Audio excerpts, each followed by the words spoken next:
Hello young minds, today we are going to see the break-even analysis or break-even point.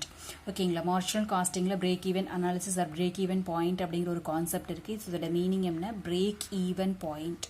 So ஈவனாக இருக்கிற இடத்துல ஒரு break கிடைக்குது, அந்த பிரேக் பாயிண்ட் தான் நம்ம வந்து பிரேக் ஈவன் பாயிண்ட் அப்படின்னு சொல்கிறோம். எது பிரேக் ஈவன் ஆகுது அப்படிங்கிறத ஸ்டடி பண்ணுறதா நம்மளுக்கு வந்து இந்த இடத்துல. ஓகேங்களா, காஸ்ட் டு ரெவென்யூ இன்டர்செக்ட் ஆகுறது இல்லை அப்படின்னா வந்து சேல்ஸு வால்யூமும் நம்பர் ஆஃப் ப்ரொடக்ஷன் இன்டர்செக்ட் ஆகிற பிளேஸை தான் நம்ம வந்து பிரேக் ஈவன் பாயிண்ட் அப்படின்னு சொல்கிறோம். ஓகேங்களா, ஸோ இந்த பிரேக் ஈவன் பாயிண்ட் அப்படிங்கிற பிளேஸ் தான் வந்து no profit no loss.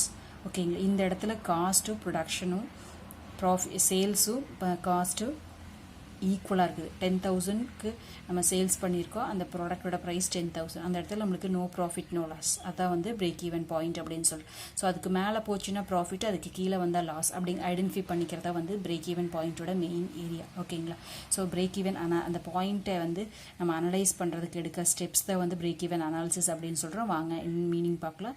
The method of the study is used to know the relationship between revenue and cost. ரெவென்யூக்கும் காஸ்ட்டுக்கும் உள்ள டிஃப்ரென்ஸ், அதாவது சேல்ஸுக்கும் டோட்டல் காஸ்ட்டுக்கும் ப்ரொடக்ஷன் ப்ரொடக்ஷன் எக்ஸ்பென்சஸ் எவ்வளோவா இருக்குது, அது எவ்வளோ சேல்ஸ் பண்ணியிருக்கு, அதுக்கு ரெண்டுக்குள்ள டிஃப்ரென்ஸ் ப்ராஃபிட்டாக லாஸான்னு பார்க்குறதா வந்து இந்த ரிலேஷன்ஷிப் பார்க்குறதா. ஓகேங்களா, cost in relation to sales volume of business and determine the volume of sales at which total cost are equal to revenue. So நம்மளுக்கு வர்ற ப்ராஃபிட் ரெவென்யூவும் காஸ்ட்டும் ஈக்குவலாக இருக்குது, ரெவென்யூவும் காஸ்ட்டும் ஈக்குவல். இந்த காஸ்ட்டும் ரெவென்யூவும் ஈக்குவலாக இருக்குது எந்த டைமில் எவ்வளோ வால்யூம் ஆஃப் சேல்ஸ் பண்ணுறப்போ நம்மளுக்கு இந்த கேஸ் வருது அப்படின்னு பார்க்குறோம். ஓகேங்களா, so volume of sales for example வந்து 10,000 யூனிட்ஸ் ப்ரொடியூஸ் 10,000 யூனிட்ஸை நம்ம சேல்ஸ் பண்ணுற டைமில் நம்மளுக்கு காஸ்ட்டும் ப்ராஃபிட்டுங்கிறது ரெவென்யூ. ஓகேங்களா, ப்ராஃபிட்டோ இன்டர்செக்ட் ஆகுதோ மீட் பண்ணுற பிளேஸ் தான் நம்மளுக்கு என்ற 10,000 யூனிட்ஸ் அப்படின்னு சொல்லி. அப்போ 10,000 யூனிட்ஸுக்கு மேலே சென்ட் பண்ணால் தான் ப்ராஃபிட் கிடைக்கும். ஓகேங்களா, ஸோ அதுக்கு கீழே பண்ணால் லாஸ் அப்படிங்கிற பாயிண்ட் ஐடென்டிஃபை பண்ணுறதா வந்து break even point. Okay, so at break even point neither earn any profit நார் இன்ஹர்ட் எனி லாஸ். ப்ராஃபிட்டும் வராது, லாஸும் வராது. நம்ம எதையும் ஏர்ன் பண்ணுறதும் கிடையாது, ப்ராஃபிட் ஏர்ன் பண்ணுறதும் கிடையாது, லாஸும் வரது கிடையாது. ஓகேங்களா, so the break even point also called as a no profit no loss point அப்படின்னு சொல்கிறது தான். ஓகேங்களா, அதாவது zero profit zero loss point அப்படின்னு சொல்லலாம். ஓகேங்களா, ஸோ அதாவது determine at what level of cost and revenue are in equilibrium. ரெண்டும் ஒரே பிளேஸில் மீட் பண்ணுற ஈக்லிபிரியம் பாயிண்ட்டு தான் நம்ம வந்து break even analysis அப்படின்னு சொல்லி. determine the level of activity where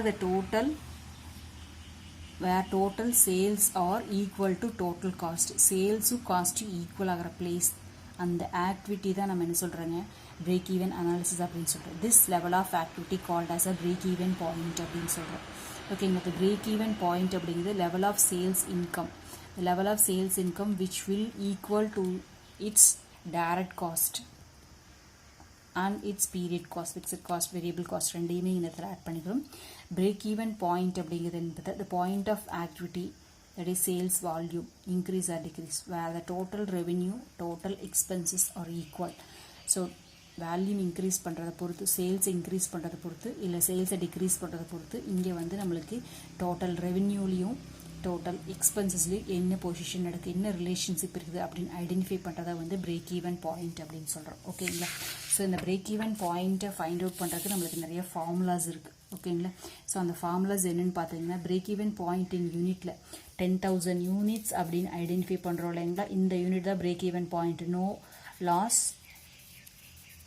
no profit அப்படின்னு நம்ம ஐடென்டிஃபை பண்ணுறோம் இல்லைங்களா. அந்த 10,000 யூனிட்ஸ் அப்படின்னா அதுக்கு எப்படி கண்டுபிடிக்கிறது அப்படின்னு பார்த்தீங்கன்னா அதுக்கான formula fixed expenses divided by selling price per unit minus marginal cost per, that is variable cost per unit. Sales minus variable காஸ்ட்னு சொல்கிறோம் இல்லைங்களா, கான்ட்ரிபியூஷன் அதுதான். Selling price per unit minus variable cost per unit. இல்லை இந்த formula use பண்ணலாம். Or else வந்து என்ன பண்ணிக்கலாம், fixed cost divide by contribution சொன்னோம் இல்லைங்களா. சேல்ஸ் மைனஸ் வேரியபிள் காஸ்ட் தானே கான்ட்ரிபியூஷன், அதை யூஸ் பண்ணிக்கலாம். ஓகேவா, இல்லைன்னா break even sales volume divide by selling price per unit.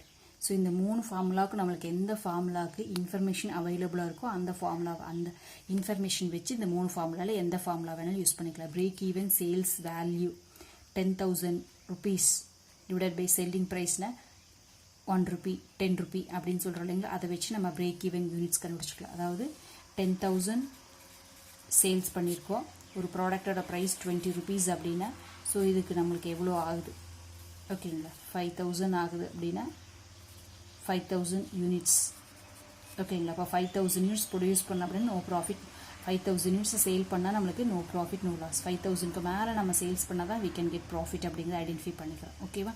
So in ருப்பீஸில் பார்க்குறோம் ஓகேங்க.